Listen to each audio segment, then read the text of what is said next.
जनक का master plan Putul और आर्या को एक करने के लिए ऋषि से लिया पंगा। चटर्जी हाउस की दहलीज पर आज जनक ने वो कदम उठा लिया है जिसकी हिम्मत इस पूरे खानदान में कोई नहीं कर सका।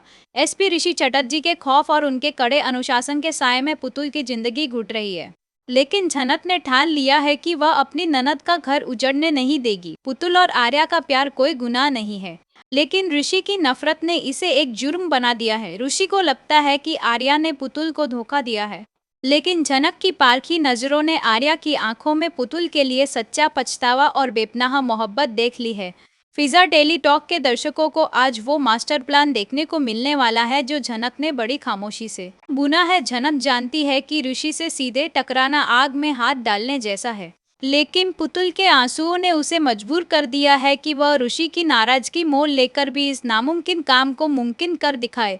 जनक ने बहुत ही शातिर तरीके से ऋषि को एक झूठे केस के सिलसिले में घर से बाहर भेजा ताकि उसे कुछ घंटों का समय मिल सके। जैसे ही ऋषि की पुलिस जीप घर से दूर गई, जनक ने चुपके से आर्या को चटर्जी हाउस के पिछले दरवाजे से अंदर बुला लिया। पुतुल जो अपने कमरे में बेसुध पड़ी थी, आर्या को अपने सामने देखकर उसे यकीन ही नहीं हुआ। जनक बाहर पहरा दे रही है और उसका दिल जोर जोर से धड़क रहा है, क्योंकि अगर ऋषि अचानक वापस आ गए तो आज चटर्जी हाउस में खून खराबा होना तय है। जनक ने आर्या और पुतुल को एक बंद कमरे में आमने सामने खड़ा कर दिया है ताकि वो अपनी सारी गलतफहमियां दूर कर सके। आर्या पुतुल के पैरों में गिरकर अपने किए की माफी मांग रहा है और जनक खिड़की से नजर रख रही है कि कहीं कोई उन्हें देख न ले। लेकिन कहानी में ट्विस्ट तब आता है जब ऋषि का काम जल्दी खत्म हो जाता है और वह रास्ते से ही वापस मुड़ जाता है। फिजा आपको बता दे कि यहाँ जनक की सांसें अटक गई है, क्योंकि ऋषि की गाड़ी की आवाज घर के गेट पर सुनाई दे रही है। जनक भागकर नीचे जाती है और ऋषि को बातों में उलझाने की कोशिश करती है ताकि आर्या को भागने का मौका मिल सके।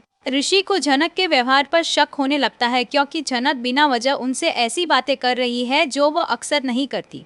ऋषि की नजरें घर के ऊपरी हिस्से पर जमी है और उसे ऐसा महसूस हो रहा है कि कोई तो है जो घर में छुपकर बैठा है। जनक ने ऋषि के सामने एक ऐसी दीवार खड़ी कर दी है जिसे पार करना ऋषि के लिए मुश्किल हो रहा है। वह जानबूझकर ऋषि को चाय और नाश्ते के बहाने रसोई की तरफ ले जाने की कोशिश करती है, मगर ऋषि का पुलिस वाला दिमाग बहुत तेज है। उसने सीढ़ियों पर किसी के जूतों के निशान देख लिए हैं। ऋषि गुस्से में अपनी सर्विस रिवॉल्वर निकाल लेता है और ऊपर की तरफ दौड़ता है। जनक उसके पीछे भागती है और चिल्लाकर उसे रोकने की कोशिश करती है। वह ऋषि के सामने आकर खड़ी हो जाती है और कहती है कि अगर उसे ऊपर जाना है तो पहले उसे जनक से टकराना होगा। ऋषि का गुस्सा 7वें आसमान पर पहुंच गया है। उसने जनक को पहली बार इतनी सख्त हिदायत दी कि वह उसके रास्ते से हट जाए, वरना अंजाम बुरा होगा। जनक ने ऋषि की आंखों में आंखें डालकर कह दिया है कि वह पुतुल की खुशियों की बलि नहीं चढ़ने देगी। ऋषि को पहली बार एहसास हुआ है कि जिस जनक को वह कमजोर समझता था, वही आज उसके सबसे बड़े फैसले को चुनौती दे रही है। कमरे के अंदर पुतुल और आर्या ने एक दूसरे का हाथ थाम लिया है और वो बाहर आने का फैसला करते हैं।